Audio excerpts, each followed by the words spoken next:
Sean Strickland thinks Khamzat Chimaev is ruining the middleweight division with his inactivity. So, I don't know, man. It's kind of weird what the UFC did with Chimaev. You brought a guy in that fights once a year who's like Madonna, who probably gets like, you know, I mean, how much money does that dictator give him under the table? Like, the guy doesn't need to fight, dude. He's best friends with a warlord. He's just going to sit on that belt and wait until they force him to fight. But yeah, no, the middleweight division, man, like from a pure money perspective, you would make more money not fighting for the belt than you would fighting for the belt. Say Chimaev goes and fights Nasruddin in 6 months. Well, let's say Chimaev sprains his pinky like he normally does. Now he takes another year off. So it's like you're off for 2 years. The belt isn't even like, it's not even in my brain anymore. I didn't think about it. Like I'll make significantly more money just fighting.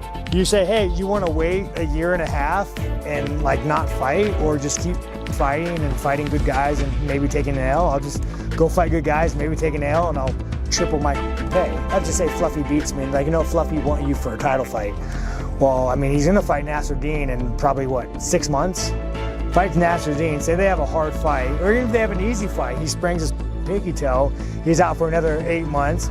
So like, Fluffy, you're not fighting for a year and a half if you want to wait for that. And I'm sure you would, but it's like, me personally, I don't give a give me my paycheck. I want to go fight. So every fight, dude, the guy's like, I broke my hand. Dude, I have an X-ray. Want to see it? Like, my shoulder is broken. It's like every time this guy fights, he has a mysterious injury. It's just, why wait? Josh Thompson posted a video saying that he saw reports that the UFC asked Tom Aspinall to vacate the title, and Tom said he would if the UFC released him from his contract. However, it appears Josh may have fell for some fake news. The reports are out that the UFC asked Tom Aspinall to vacate the title until he was ready to go. He said he'd be willing to vacate the title as long as they released him. Now, that opens the door so he can go ahead and box. This is a really weird situation. The heavyweight division is just a total show right now. The MMA community quickly pointed out that the report is likely not legitimate. Ben Davis says, "Josh, my man, that guy ain't a reliable source." This user writes, "You fell for fake reports, Josh. A lot of accounts on Twitter do that on purpose." First off, the source I've seen on them asking Tom to vacate is Reuben Carter, and that dude invents story after story. He's been called out so many times for it. He actually posted 3 official fight announcements for Paddy Pimblett the same week, all fake. Reuben Carter is not a reliable source of news, Josh. And dude, you got baited hard. Stop pretending to be a journalist. We have an update on how Tom Aspinall is dealing with his eye injury. PT Carroll recently sat down with Aspinall and detailed his condition in a new article. According to the report, Tom's glasses prescription has changed significantly and he's needed 3 new pairs in the past few months. The article reads, nearly 4 months later, the champ still can't track moving targets. His eyes hurt if he sends too many text messages. He gets vertigo if he changes direction suddenly. He misses people's hands when he tries to shake them. He can no longer do the thing that's given him an identity since he was a child. Hell, he struggles to do the most basic drills. Sometimes he struggles to play with his kids. He has to ask people to drive him to most places he goes and ask those same people to bring him home afterward. Tom said, "Right now, I've got a black spot in my eye and it's there constantly." The article continues, there are other factors that have nothing to do with the sport too. Things at home have been tough. As a husband and father of 3 children, one of whom is autistic, the sudden change of the past 4 months is far from ideal. His wife has more on her plate because of it. He can't run errands, he can't pick up the boys from school, and he can't drop them off in the morning. Evening activities, they have those too. What about being dropped off for play dates at friends' houses? You guessed it, they can't rely on him for that either. At times, the baddest man on the planet feels like the family's 4th child. Tom says he's not even thinking about fighting right now, and he's currently taking 32 eye drops a day since his surgery. PT Carroll also shut down the rumor that Josh Thompson fell for, that the UFC asked Tom to vacate his title or being exiled from the roster. Seems like that would be important in terms of a mutual agreement. Dricus Duplessis says he wants a rematch with Khamzat Chimaev after losing the middleweight title in a pretty one-sided bout. He believes that if they meet again, he'll be able to make it his fight. Fighting Khamzat again is, of course, what I'm after. Expecting any surprises? No. There's not going to be any surprises. I mean, that is the way he's going to fight, and if he tries anything different, it will be a terrible night. And we all know that, but he did what he had to win that belt. We can't hate on him for that. No, he did what he needed to do. It's the rules of the game, and he did it. So saying that, it's not fair, it is fair. He did what he had to do. Not how I would win my belt or would like to, but that's what he did. And now it's my responsibility to go and fix that, to stop him from doing that again and get him to fight my fight. Arman Tsarukyan posts footage of him and Jake Paul eating caviar in the snow.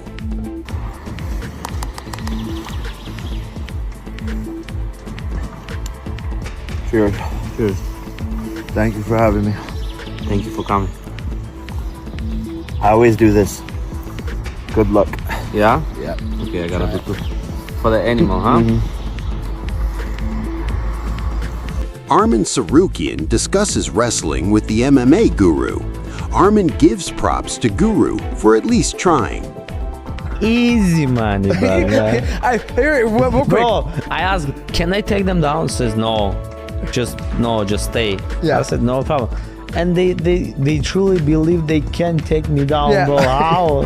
You gotta be stupid, bro. Like bad on the guru. Yeah. You see the fat, the person. Guru. He tried. But Yeah. At least he tried, Of course, yeah. He actually tried. We had a fan. We enjoyed the time, make a joke and spend time. Yeah. Do some crazy content. Max Holloway had high praise for Charles Oliveira ahead of their rematch at UFC 326. He responded to Oliveira saying he's evolved since their first fight, agreeing that he's no longer just a jiu-jitsu fighter, but a well-rounded mixed martial artist. Oliveira, he's just a killer, I think so, before everybody knows jiu-jitsu, right now, but his striking came a long way. And if you see most of his finishes, a lot of the time, it's not Hail Mary submissions that he's finishing people. He's hurting them on the feet, blocking them, and then getting a submission. So at the end of the day, he's a real mixed martial artist. I saw an interview that he said, the first time we fought, he was jiu-jitsu Oliveira, now he's an MMA Oliveira. I respect that, I agree with that. Come March 7th, though, we get to see, we find out everything, Oliveira is Oliveira, man. He's dangerous everywhere. Like I said, striking, dangerous. His jiu-jitsu game, no question about it. I just need to be smart. I need to fight my game plan. I need to go in there, do what I got to do to get my hand raised, and that's what I plan on doing. I plan on going in there, getting in his face. We're on Paramount now. A lot of people are tuning into to these number cards. A lot of viewership is around, so I plan on making new fans come March 7th. Defending the BMF title is awesome, bro. I love it. It's a title. It's a spectacle. Only certain people get to even put their name in this. A lot of people throwing their names in the hat, but not a lot of them are gonna get chosen for it. So at the end of the day, being one of the chosen ones, having the second time to defend this title is amazing, and I just can't wait, man. I just can't wait to show the world what I've been working on, and can't wait to introduce some new fans to the sport. It's going to be a great one. Alexander Volkanovski reflects on his first fight with Islam Makhachev. Volk explains how even though he lost, it was still one of the biggest moments of his career. Even though you didn't win that first fight in Perth, what did you gain from fighting Islam? It was very high level, and no one's really pushed him to that level since. Well, we know how good Islam is till this day. Look what he's doing. And everyone knew that back then. It's just he hasn't faced the guys yet to even get that type of resume. Even though his resume was still good, it wasn't the resume what he's got now, but everyone knew he was that good. And me moving up against a guy that's got that style, everyone thought there's no way. So for me to go out there and do what I did, and a lot of people thinking I won, and just having that type of fight, me still being pound for pound number one, was still crazy. Like for us, and we broke records here in Australia, and you talk numbers and gates and pay-per-views here in Australia, everything like that. So it was a massive fight. It lived up to the hype, the storyline, everything around it was just incredible. And a very, very big part. Even though I lost, I still think it's probably the biggest moment of one of the biggest moments of my career, till Sydney this weekend. Yeah, and that was the last time you fought here. That was last time I fought in Australia, yeah. And that was me not defending. This time I'm defending him. Merab Dvalishvili dropped a new skit aimed at Petr Yan in the lead-up to their rematch. And even afterward, Yan mocked Merab over his viral jacuzzi photos without women. In the new video, Merab plays a jacuzzi salesman. Hey guys, I'm back, but as you see in jacuzzi store, since I don't have a fight, now I'm selling jacuzzis. I'm a jacuzzi salesman. Today, I have a special offer for Petr Yan. I want you to recover, so I will send you this jacuzzi for free. This way, we will have our trilogy fight soon as possible. Peter, I know you like to be relaxed, but I like to be busy. So I want my belt back because this job stops. So take this jacuzzi, invite your boys, invite your ladies, and if you're Petr Yan and live in Thailand, invite your lady boys, Peter. Let's go. Shara Bullet believes Ilia Topuria is an overrated fighter and questions his path to the title. In an interview with Meta MMA Plus, Shara said he's a good fighter on his own, but if you look at how he got to the belt, there were 4 or 5 fights against questionable opponents, and when he fought really serious fighters, they were already worn out. Charles Oliveira was worn out. I think Max Holloway was a tough opponent, but he's not the same as before. He's taken a lot of damage in his career and kind of slowed down. Alexander Volkanovski was also not the same level as he used to be. Joaquin Buckley called out Ian Gary on the Overdogs podcast. I would have knocked Ian Gary out though. That still would be a good fight. But Ian Gary, he's still trying to, get that belt fight. And like I said, you got Ian Gary, now you got Morales. I think Prates said he's trying to fight JDM, so that's good money. That's good money, you know what I mean? So he's trying to get back active, and that's a good thing. That's a good thing. Ian Gary, we got to get you on the show to talk face to face with Buck. Oh, yeah, I got to talk to Ian, man. I got to, apologize for the whole, Buck versus Cook. You know what I'm saying? I ain't mean no harm. You know what I'm saying? I was just trying to promote something, but hey, he proved to me he ain't no duck. He ain't no punk. Muhammad Usman, the brother of Kamaru Usman, has been removed from the UFC roster following a 30-month suspension stemming from a failed drug test.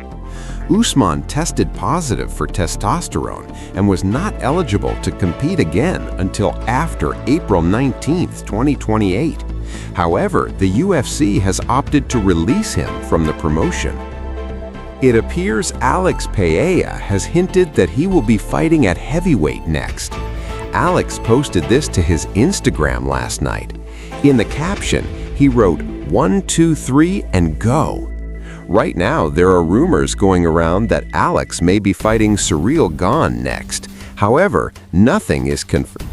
Nate Diaz gave his take on Max Holloway defending his BMF belt against Charles Oliveira at UFC 326. Speaking to Clock and Loaded, Nate said, "I like Max. Yeah, I'll slap the S out of him.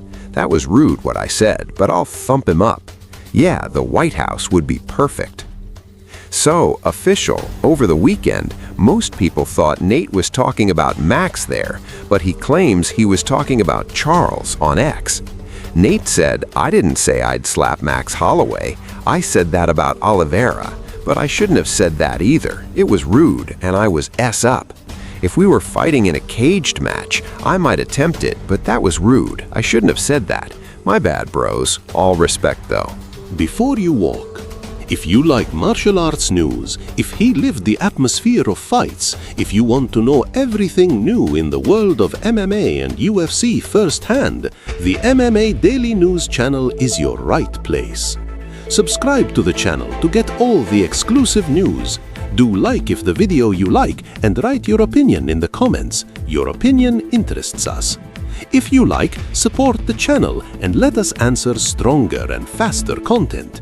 Did super thanks or super stripe? Your support is the one that allows the channel to continue and grow. Mut and Sash, MMA Daily News. Here's what the fight is about. We show you in the gay video.